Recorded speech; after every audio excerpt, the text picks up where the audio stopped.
Once again, guys, welcome back. In today's video, I'm going to go over the attendance tracker I developed. Why did I make this? Well, I thought there's some of you that would need this. There's a demand for this. There's actually people out there, managers, CEO, bosses, etc., that needs to track their employees. I made this to help with that. And it's really just a simple spreadsheet. Here you can see here on this setup, I got the department. This is the setup screen where you actually input everything so that you can correlate over to the attendance here.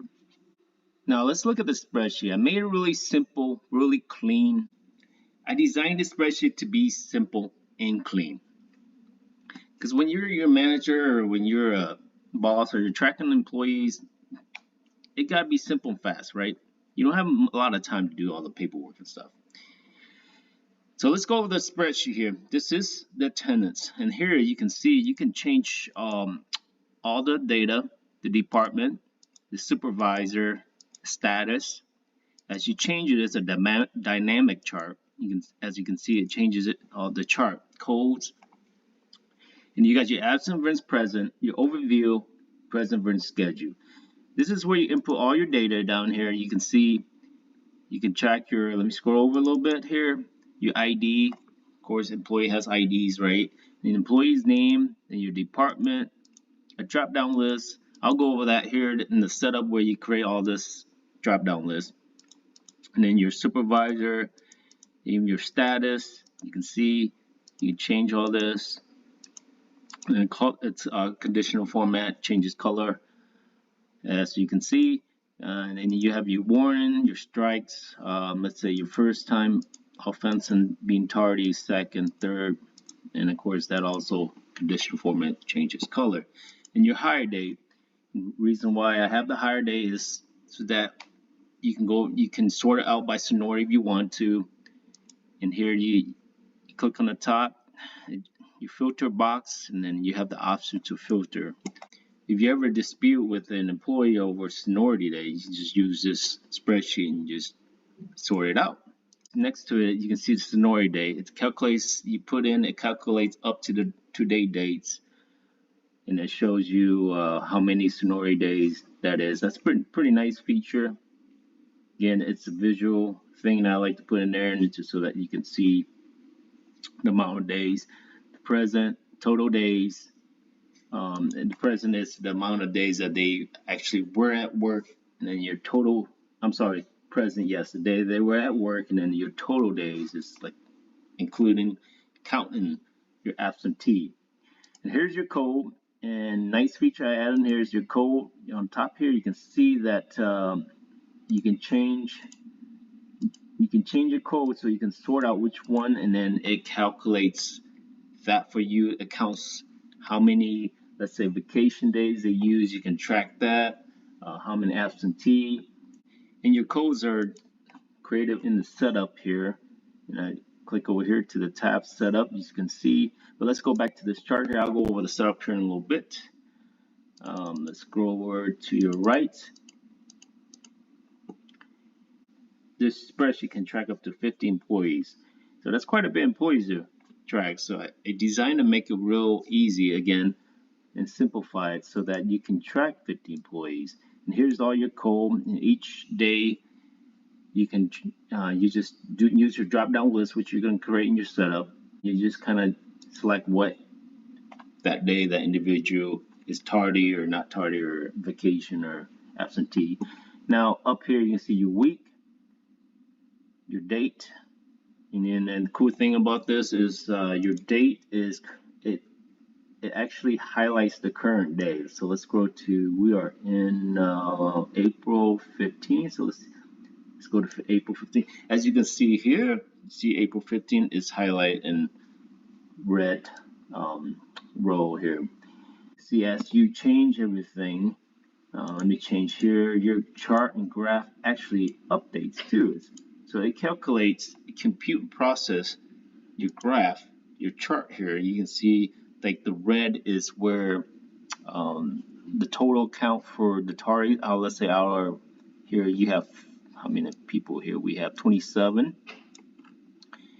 As you can see, the green means the present, and then the red means the tardy or absentee minus the absentee, right? And you go down here, it's the same thing. So it actually gives you a number. You got weekly attendance overview. So let's say this is the whole week. Nice to know that your percentage whole week, your employees there, not there, as a group. And your daily attendance overview here, as you can see. Now that's daily. That's compute by daily, and up here is the same data bar as the bottom. But I decided to put that up there because it's it's nice to have. You don't have to scroll back and up and back down and up to see the information. Now let's go to the setup here. Oh, let's cover the charts here real quick, or the circular chart. You got your absent versus present, so that's your whole group. It calculates all that for you. You got your overview, your absent, present, and schedule day, and the schedule day is pretty much what you fill out on your chart, so it's going to count that as a day. And your present versus schedule. A nice feature to have to see how, as your group of employee, how they perform on attendance. And let's go to setup. Real easy, real simple. I designed this drop-down list setup where you can input all information, just simple and clean. And here you just enter the department, supervisor's name if you have supervisors, your status. It's color coded because that's what's going to show up as it pop up on the attendance when you use it as a conditional format. Your status, you got your status, your warning, and then your attendance type.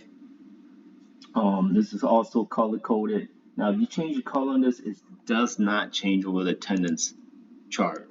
So that's the color coded that's I have as the color coded. But if you change your code and the type of your detailed type of attendance, that of course will change. Again, the color code doesn't change, but your type of attendance and your code letter you're able to change it. Now let's go to holiday. Nice feature I put in there is the holidays and the date. Once you put in the holiday and date, let's go back to attendance. You see here January 1. It highlights your holidays for you. And where does it highlight? It highlights the top, as you can see the top bar here, or tab of date 1, and then your whole row. So let's go back here to show February 15, Martin Luther King Day. Let's go February 15. Let's look at it. Scroll over to February 15. And as you can see here, February 15, the holidays and date, all that stuff in there. It's nice to have because when you're tracking all the stuff, you want to know which day is holiday, not holiday. So you don't want to overschedule or overtime work, right? And then you have your company events I put in there. You can change all that too, of course. Your date, that's also highlighted, and that's highlighted in yellow. So you got blue as in the holiday, yellow as in the company events. And a lot of companies, of course, have a lot of events, right? Something I put in there so that you can track. But while it's a really simple, really clean sheet, and it can hold up to 50, or it can track up to 50 employees. It's simple, clean. I know I say that so many times. Here you go. Let me do this again so you can see. You can track everything: department, supervisor, status. Again, warning type by employees. It's dynamic, so the more employee you put in there, it's gonna update. It's gonna keep it clean. It's simple. You're not gonna have empty rows or whatever. Overall, if you're interested, I forgot to cover one more thing here. Your date, as you input your date, your start date, this will change. So let's say we February 1. You see how that changes. So it carries over to your attendance chart here, and then down here on your date, you can display your on your display week, you can display what week you want to start looking at or reviewing. Let's do one here. And then here is your April 15, where you can see the April 15. It tracks each employee's type of um, attendance violation, or so that's a nice feature up in there. Pretty nice feature up in there so that you can do that and track all that. So again, it's simple. You know, if you want to save time, you need something to track. It's available in the DuC Template shop. Other than that, until next time, take care and enjoy.